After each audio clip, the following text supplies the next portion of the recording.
अस्सलाम वालेकुम हक मौजूद जी एस जी लतीफ़ सुरमारी मां कुछ बैतन जी चूंड कई आहे। हिनन बैतन में भिट जो घोट लतीफ़ असांखे इनफरादी ऐं इज्तमाही जिदोजहद जी थींदड़ फ़ाइदन ऐं नुक़सानन मुतालिक़ ॿुधायो आहे। शाह साईं फरमाए थो त लंगड़ियारी लोए में जिनी लय थियास, लंगड़ियारी लोए में जिनी लय थियास, तनी तिर जेतिरो पलक न पुछियास। झरोकन झोरियो हियो कोठियुन आउं कुठियास, मारुन मुंझ मुयास, ना त माड़ियन मारियुस कीनकी। बेज़ाहिर हिन बैत में मारुई जा जज़्बात पेश कया वया आहिनि। मारुई पंहिंजे मारुन मुतालिक़ ॾुख विचा फरमाए थी। लंगड़ियारी लोए में जनीन लय थियास, जन माण्हुनि जे लाइ, जन जे लाइ हिन जिहान में, हिन देश में लंगड़ियारी थियसि, याने कपड़ा मुंहिंजा चतियूं लॻल फाटल कपड़ा मुंहिंजा थी विया। तनी तिर जेतिरो पलक न पुछियास, तन हिक सात या हिक रतीअ जेतिरो मुख न पुछियो, याने उन्हनि मारुनि मुंहिंजी सार संभाल न लधी, छो जो मारुई पंहिंजे मारुनि सां मोहबत में उमिरि जा सभु आछूं ठुकराए छॾिया। अगरि मारुई चाहे हा त उमिरि जूं आछूं क़बूल करे राणी थी वेही रहिया, पर हुन मारुनि सां मोहबत में सभु आछूं ठुकराए छॾियूं। पर हिकिड़ी जेको उनजे मन में एहसास हो, उहे शाह साईं बयानु कया आहिनि त जंहिंजे लाइ हू लंगड़ियारी थी, जंहिंजे लाइ हुन उहे पुराणा कपड़ा न लाथा, उहे कपड़ा थोड़े लीलू लीलू थी विया, चतियूं लॻल थी विया। पर उन्हनि मारुनि हिकु सात हिकु घड़ी बि उनजी सार संभाल न लधी। झरोकन झोरियो हियो कोठियुनि आउं कुठियास। झरोकन मां मुराद आहे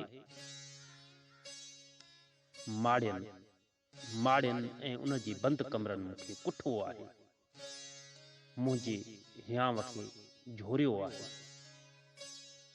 ऐं कोठियुनि में आउं ईअं सम्झ त मुई पई आहे। मारुनि मुंझ मुयास, न त माड़ियन मारियसि कीनकी।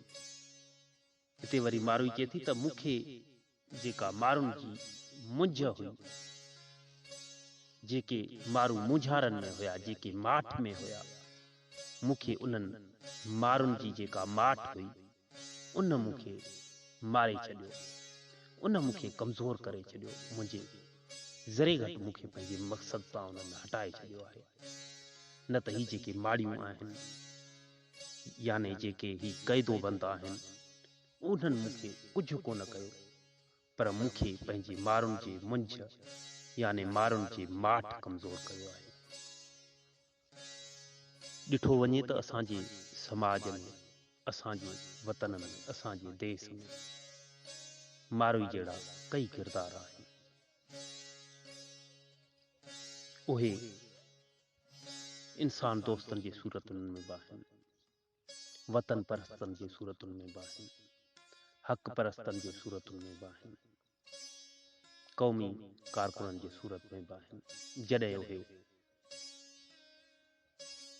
लोअर क्लास माण्हुनि जी हक़नि जे लाइ, पंहिंजे मारू माण्हुनि जे हक़नि जे लाइ, पंहिंजे वतन जी हक़नि जे लाइ जॾहिं जिदोजहद कनि था, त उन जिदोजहद जे पादाश में, उन ॾोह में हू अकूबत खाननि में, टार्चर सेलनि में वञी पहुचनि था। त पोइ जॾहिं जन माण्हुनि लाइ, जन मारू माण्हुनि लाइ उहे जिदोजहद कंदे वञी इन मंज़िल ते पहुचनि था, जॾहिं उहे मारू माण्हू उन्हनि जी सार नथा लहनि, उन्हनि जी मालिकी नथा कनि, त उहे बि ईअं मारुई वांगुरु दिलगीर ज़रूरु थियनि था। शाह साईं वरी अॻिते असांखे उन्हनि जी मालिकी करण जो दर्स ॾिए थो। जॾहिं मारुई जी मालिकी थी, जॾहिं मारुई जा मारू, मारुई जा धणी, मारुई जा मालिक अची उमरकोट पहुता ऐं मारुई जी मालिकी कयाऊं। त शाह साईं उन मंज़र खे कीअं थो बयानु करे। फरमाए थो त मलीरा मारू पखे पेही आयो, वरिया वाहारू हाणू सभु हीणा थिया। हिते मारू मुखातिब आहे त मलीर मां मारू कोट में पेही आयो। जॾहिं उन जा मारू माण्हू अची कोट में दाख़िल थिया, वरिया वाहारू हाणू सभु हीणा थिया। जॾहिं वाहारू यानी मददगार उन जा मालिक उन जा धणी अची रसिया त हाणू सभु हीणा थिया। हाणू मां मुराद आहे हाञो रसाईंदड़, काबिज़ धुरियूं, ज़ालिम धुरियूं। जॾहिं हुन जा मालिक अची पहुता, जॾहिं उन्हनि मालिकी कई त उहे हीणा थी विया, कमज़ोर थी विया। उन्हनि वटि को बि रस्तो न बचियो सिवाय मारुई खे आज़ादु करण जो। जॾहिं असां बि पंहिंजे माण्हुनि जी मालिकी कंदासीं, पंहिंजे वतन वासियुनि जी मालिकी कंदासीं, पंहिंजे देश जी मालिकी कंदासीं, पंहिंजे वतन जी मालिकी कंदासीं, त असांजे देश ते जेके काबिज़ धुरियूं आहिनि उहे हीणा थी वेंदा, कमज़ोर थी वेंदा। ऐं असां जॾहिं इनफरादी फ़ाइदा छॾे इज्तमाही तौर मुतहिद थींदासीं त असां कामयाबियूं हासिल करे सघंदासीं। असां पंहिंजे वतन जा पाण मालिक ऐं धणी थी वेहंदासीं। दोस्तो, जॾहिं उन वतन दोस्त, इंसान दोस्त, सोशल वर्कर जी मालिकी थींदी त उन जी दिलि वधंदी। हू अॻिते लाइ कंहिं बि ज़ुल्म ख़िलाफ़ आवाज़ उथारींदे देरि न कंदो।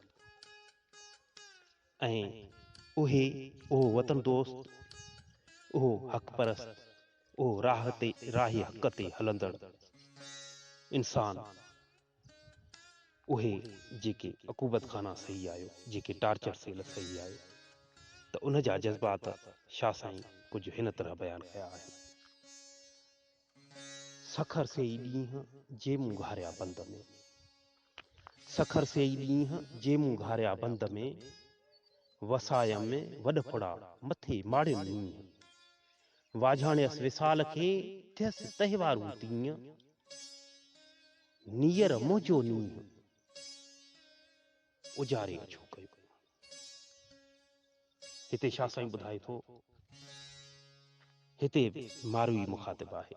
मारुई फरमाए थी त उहे ॾींहं मोचारा हुआ जे मूं क़ैद में काटिया, उहे ॾींहं सखर हुया, मुंहिंजे लाइ मोचारा हुया, सुठा हुया, जेके मूं बंद में घारिया, क़ैद में घारिया।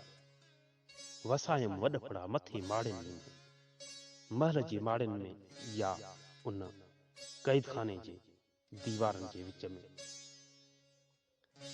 मां वॾ फड़े मींहं वांगुरु लुड़कनि जी बरसाति वसाई। मारुई त पंहिंजे मारुनि खे यादि कंदे लुड़कूं पई हारे। पर हिकिड़ो जेको क़ौमी कारकुन आहे, हिकिड़ो जेको राह हक़ ते हलंदड़ इंसान आहे, उहे पंहिंजे मारू माण्हुनि सां थींदड़ ॾाढ जिबर ते ॻोढ़ा हारे सघे थो। वाझाणियसि विसाल खे थियसि तहिवारूं तीअं, जीअं जीअं मारुनि जे मेलाप लाइ सिकियुसि, तीअं तीअं छियूं छियूं थियुसि, यानी मुंहिंजी दिलि नरम थींदी वई, छियूं छियूं थींदो वयसि, लीड़ू लीड़ू थींदो वयसि। नीयर मुंहिंजो नींहं उजारे अछो कयो। ही जेका आख़िरी सिट आहे, कमाल जी आहे।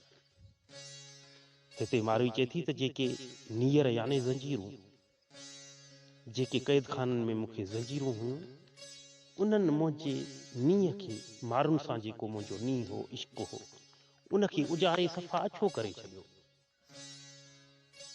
ही त हुई मारुई जी ॻाल्हि। ऐं जेको क़ौमी कारकुन आहे, उन जी जॾहिं मालिकी थींदी ऐं उन जा जेके उन जी जेका जिदोजहद हूंदी, उहा साबिया वेंदी। जॾहिं मारू माण्हू उन जी मालिकी कंदा उनजी हिमत अफ़ज़ाई कंदा त पोइ उहो ईअं ई मारी वांगुरु चवंदो त उहे ॾींहं जेके मूं क़ैद खाननि में गुज़ारिया उहे ॾाढा भला हुया, छो जो क़ैद खाननि में वञण जे करे माण्हू सुजाॻ थिया, सिर्फ़ु मुंहिंजी न पर पंहिंजे वतन जी बि मालिकी कयाऊं। ऐं ही जेके नीर हुया, ही जेके डंडा ॿेड़ियूं हुया, ही जेके हथकड़ियूं हुया, ही जेके ज़ंजीरियूं मूंखे पयल हुया, उन्हनि मुंहिंजे नीह खे पंहिंजे वतन सां जेको नीह हो, जेका मोहबत हुई, उनखे अञा बि उजारे अछो कयो आहे। अचो त शाह साईं जे बैतनि, आयतुनि ऐं नसीहतुनि खे पढ़ूं, परखूं, परोड़ियूं ऐं उन ते अमल कंदे पंहिंजे वतन जी मालिकी करियूं, पंहिंजे देश जी मालिकी करियूं, पंहिंजे देश में, पंहिंजे वतन में मौजूदु वसीलनि जी मालिकी करियूं, पंहिंजे वतन जे नंगनि ऐं दंगनि जी मालिकी करियूं। जॾहिं असां पंहिंजे वतन जी मालिकी कंदासीं, पंहिंजे वतन वासियुनि जी मालिकी कंदासीं, ऐं जेके पंहिंजे वतन लाइ जिदोजहद कनि था उन्हनि जी मालिकी कंदासीं, ऐं असां इनफ़रादी जिदोजहद बदिरां इज्तमाही जिदोजहद कंदासीं, त पोइ कामयाबियूं असांजो मुक़दर बणंदियूं ऐं असां हिकु आज़ाद ऐं ख़ुदि मुख़्तियार मुआशिरो जोड़े सघंदासीं। जिए सिंध, जिए लतीफ़, जिए लतीफ़ साईं जी ॿोली।